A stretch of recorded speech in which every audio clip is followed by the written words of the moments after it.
Welcome to the Spirituality What? Podcast, where we explore the mysteries, joys, and challenges of being spiritual beings navigating our unpredictable human experience we call life here on planet Earth. I'm your friendly guide, Rebecca, ready to jump into our adventure of the day.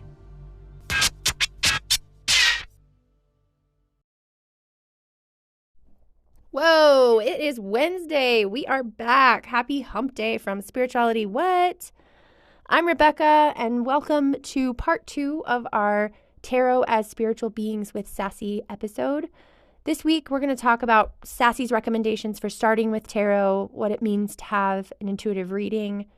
We are going to learn some fun things about Sedona, Arizona, and how a tool like tarot can help in our daily lives as long as we trust it. It can help with other perspectives in our lives. And we're even going to do a little bit of a tarot reading on whether or not I should start tarot. We're going to jump right in today. I hope you enjoy it. And thanks again for joining. So now that you are experienced in tarot and you've been doing this for a while, if you were to make a recommendation to somebody about how to get started, if they were like, I might want to do tarot, what are just a couple of things that you might recommend? Well, there are some really great sites online that do some great definitions of cards. Okay. I might also recommend... We can put those in the notes actually too. Yeah. And there are Facebook groups actually. Interesting. That you can interact with other people learning tarot and ask questions, maybe find a study buddy. Like my friend lives in Colorado. I live in Texas, and we Zoom like every week and just do our thing. So you could do that with other people around the world, literally, if you wanted to learn some other things. And they do have classes. I mean, there's some great classes out there too. I took a lot of my classes from a gal in Austin who was really incredible, and she is more of a practical witch too. So she's very for those people that are like, I don't really know, you could really digest what she has to say because she taught in a very good way, so I always say classes are probably like the first place to start. Yeah, I mean, I'm definitely like also try it and do it, and I feel like in the experience of like a classroom, especially in person now that kind of stuff is available, it's a little bit easier as you're doing it and seeing it, interacting, and then you have other people to kind of interact with. Yeah, and you're usually practicing with each other in those classes, or practicing figuring out, how to read and things like that. And yeah, you could have some bad experiences. My friend and I just took a class where I thought she was going to be able to teach us a little bit more about that intuition thing, right? Yeah, like, totally. 'cause I think she's an intuitive reader, and I was curious, like, how do you do that? Like, how do you tap into that? Which is a really which I knew it was going to be woo-woo from the beginning. But what I realized, and what my friend realized throughout the course of this, is that she's so woo-woo, like, she's fallen away from the definition of the deck. Interesting. Now, that's an interesting way to read. So if you are more about your feelings and your emotions and you just read from your heart that way, I'm not saying that that's wrong. I'm just saying it for me and my friend who knew all the definitions were like, but that's not the definition. It doesn't resonate with you because that wasn't what the card meant. Right. Okay. So she was kind of like off in left field. Yeah. And you were like... And so we played this game, and the game was start talking about something and see if you can determine what card it was. And my friend and I were great at this because we've been practicing the deck. Like, we were guessing, but she couldn't guess. She didn't know what card we were talking about. Interesting. And so, yet we paid her for this class. So we were a little like, interesting. So yeah, sure, you're going to run into things that are weird. But I think part of this is just like taking the risk and doing it because you never know when something extraordinary will happen. Like what did I take from that? I learned from that class that education, practicality, accessibility for all is important to me because I believe in that. Yep. And so that just furthered okay, now I know what class I'm looking for. Maybe I'm not looking for a class to figure out, if I can read people's minds, Yeah. or maybe Yeah. that's not my thing, but Yeah. my thing is just having a way with words and being able to communicate to people in ways they understand. Yeah. Yeah. That is really interesting when you said at the beginning about sort of the woo-woo. You were also referring to like those capabilities within the reader themselves. Absolutely. Yeah. And I guess I've only had 3 tarot card readings in my whole life. And in the first time I didn't even really know what I was asking or doing. And so it was hard to say. And I know nothing about the cards. So I have no idea if somebody's off in left field woo-wooing me or if they're really kind of giving me the definition of the card. But it does give an interesting opportunity, especially if you do know a little bit, to dig in more to those and alternative readings, if you will. It's fun when you like what they're reading, and it's cool when they are like, you read. Like, yes, I do read. Mm-hmm. And so then you can kind of have a connection in that way too, because you can get a little deeper, so you can meet people who are also into the same way as you, or maybe even expand your mind a little more on interpretations and things like that, and why that is. Because there are a lot of interpretations and things that you can think about. And so it's always good to open your mind to those new methods. Yeah, and I could imagine, like, if you're a medium, you have access to a lot more information available to you than just what is the imagery in the cards. You know, you're probably like seeing other. And I'm way into woo-woo. I mean, Sedona, Arizona is one of the highest energy points on the planet. And I went there, and everybody in that town is a mystic. Cool. I have not been there. I have done some of the craziest things you can ever imagine. Like, this woman had the ability to feel what was happening inside my body. She had the ability to tell me, you need to take these vitamins, because she hugged me and told me what was happening inside my body. Okay? I am down with the woo-woo. Oh, that's awesome. Like, that kind of stuff, like, I thought was crazy. I've sat with people that told me about my past lives. I've sat with people who were mediums. So I love that stuff. Yeah. Do I think I'm capable of doing it? I don't know. But that doesn't mean yet. But I love it. I love all that stuff, because I'm open to the idea that my goddess has created people to be all different ways. Yeah.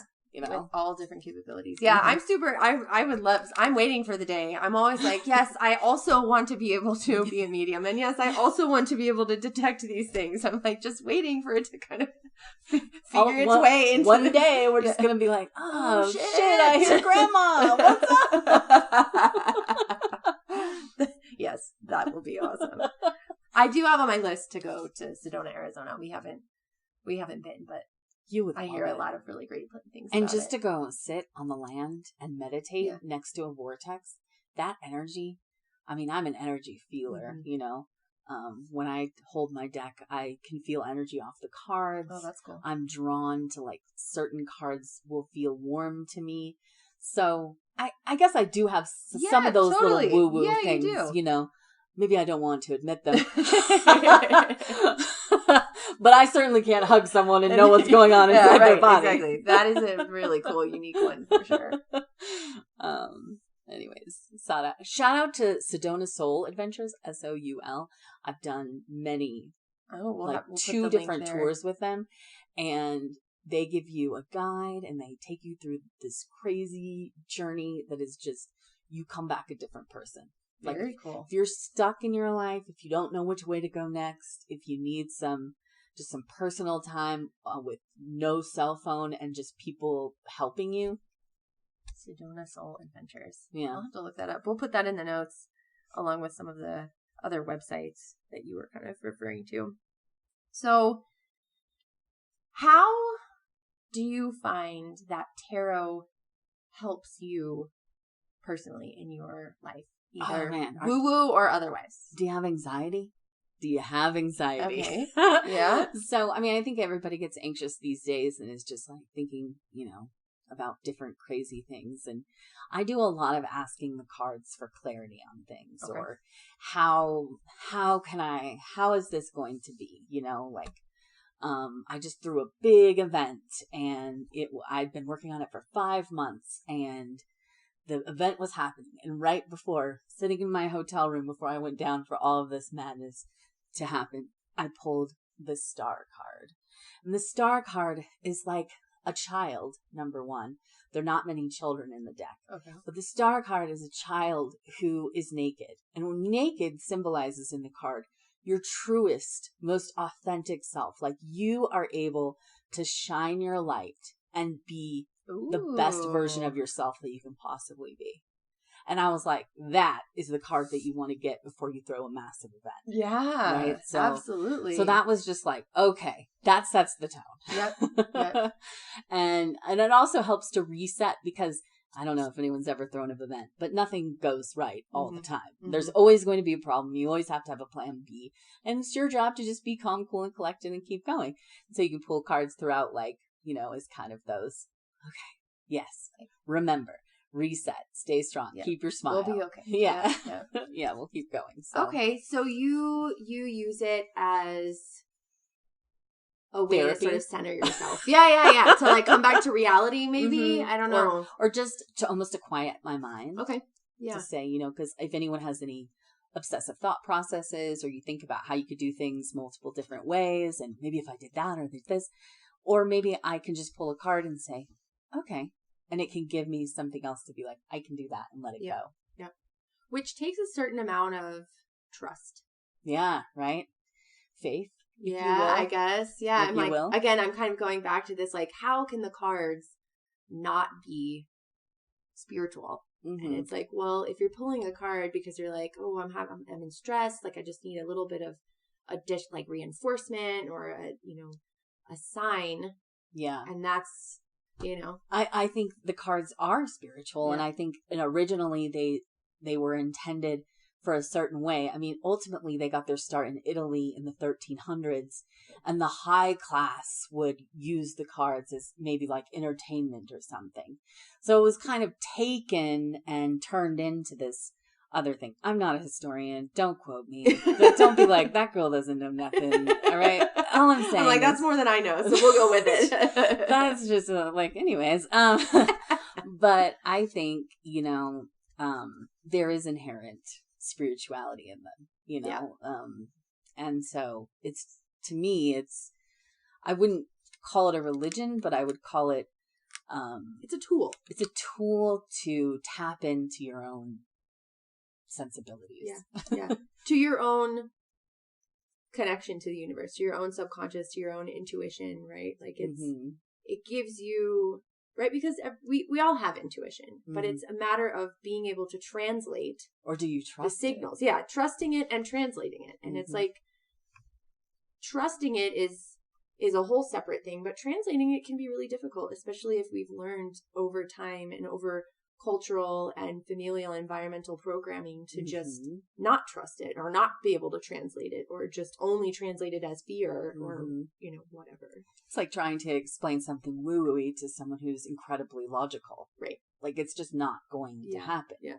So, yeah, I think I just love the idea that these cards have these ideas on them and they come out in ways that make sense.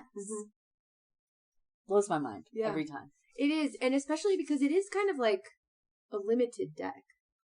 You know, there are only so many cards in there, but 74 cards. It's like can have so many different meanings. Yeah, especially depending on the questions you're asking, you know, so, their definition is the same, but how you would utilize that definition is different. Okay. I like that. It seems that though the cards are very spiritual, so I'm coming back to kind of the theme of this podcast, which is like spiritual beings in this like human plane. And I think it's just the cards are just cards. Yeah. But it's the opportunity for additional connection and additional meaning that really takes it to the next level. And I think that, let's be honest, there are religious people out there that would say these cards are satanic and they're bad and you shouldn't use them. and that's against God and all of that kind of stuff. It's definitely out there. Okay. There is that sentiment about it. I don't give that much attention because I'm agnostic, and I don't really think I believe in hell anyways. So I'm like, I definitely don't believe in hell, but also it's like a tool is a tool. And it could be used potentially for more negative or to scare somebody, sure. I sort of think, and someone once told me that this was a Buddhist philosophy, I sort of think that being here on earth is the hell, right? Like, life is really hard, and what happens in this world is really hard. And, you think about all the things that go wrong. But what is learning how to experience joy and love and satisfaction and contentment in this crazy plane that we live in, that's heaven. Yeah.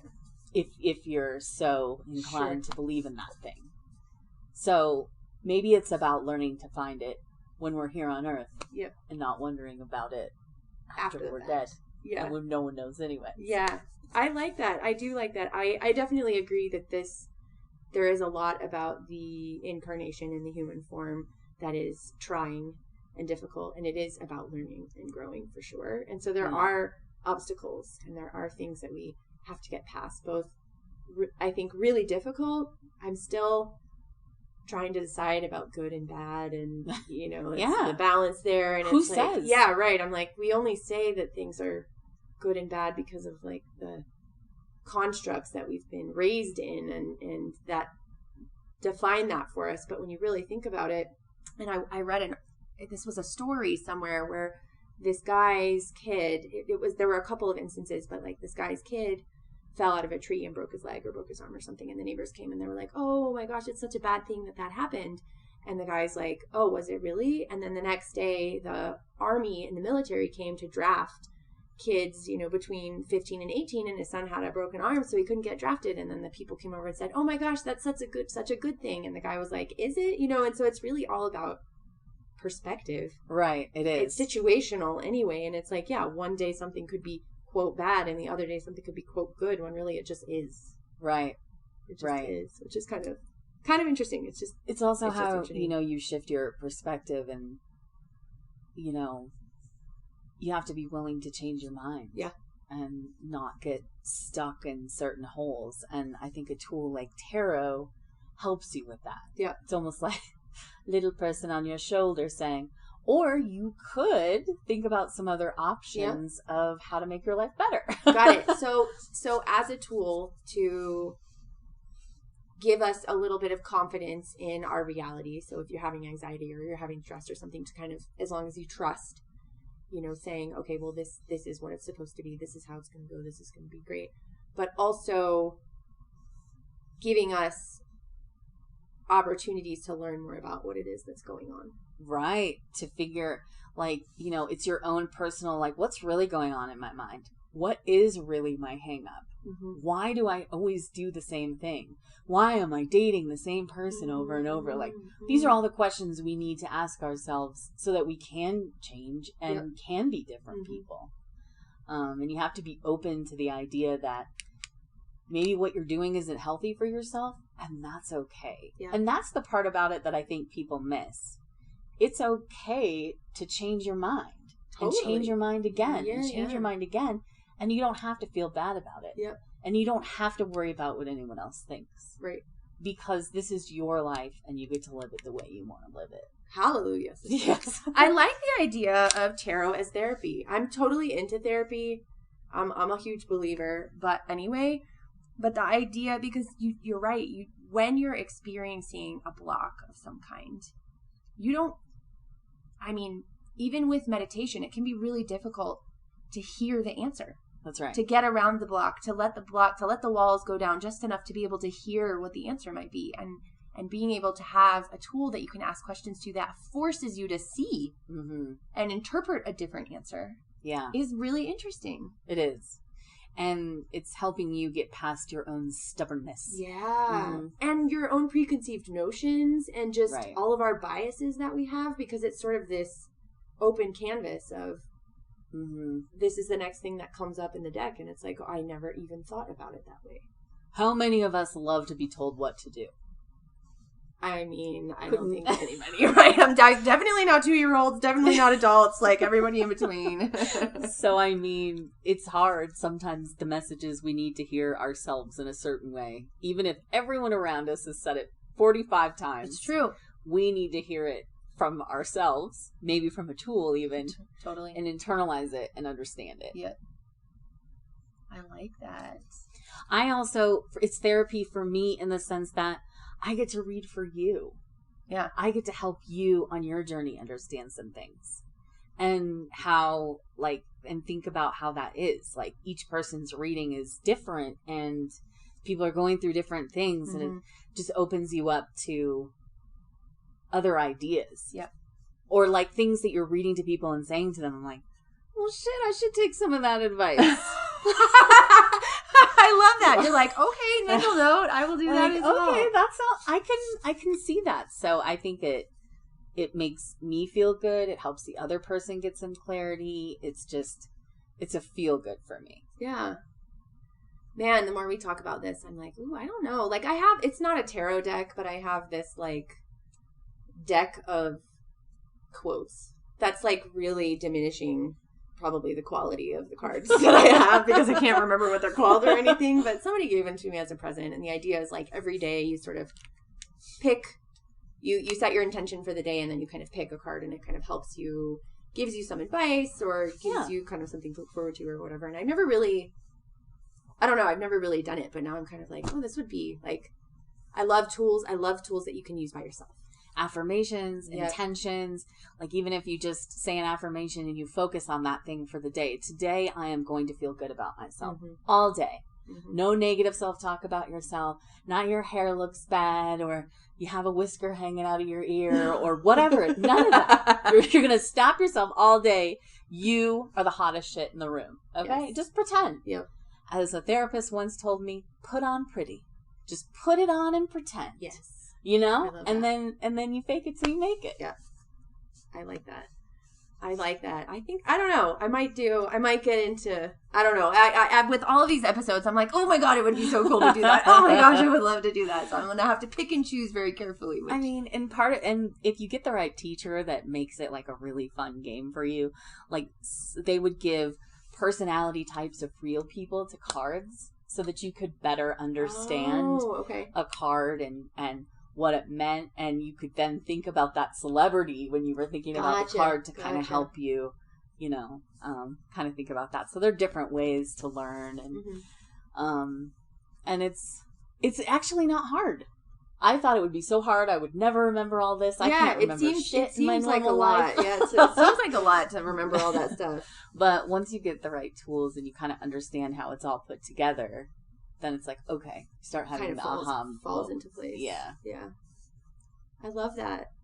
I love that so much. I feel like there are a lot of opportunities for tarot to help everybody connect to themselves, to the universe a little bit more. Let's see what the cards say if you should start reading tarot. Okay. Let's see if it... Should Rebecca start reading tarot? Or just call Sassy? Let's see what the cards say. All right. Oh, all right. So this is the 9 of Cups. The 9 of Cups is, I love how this man is sitting in his own celebration. He's like, look at me. I am taking in all of everything that is good. I'm sitting here and I'm enjoying it. And in so much in life, we just don't sit and enjoy our wins. We don't we just don't enjoy something. Yeah. So to me, this is saying like, if this is something you want to do, you will enjoy it. Oh, you can sit in it and put yourself in it. Maybe it isn't something you like. Maybe it is something you like. But this guy, he loves it. So he loves being in this position because this is right before you just like break like into. So you might really have a good time. Okay, cool. I like it.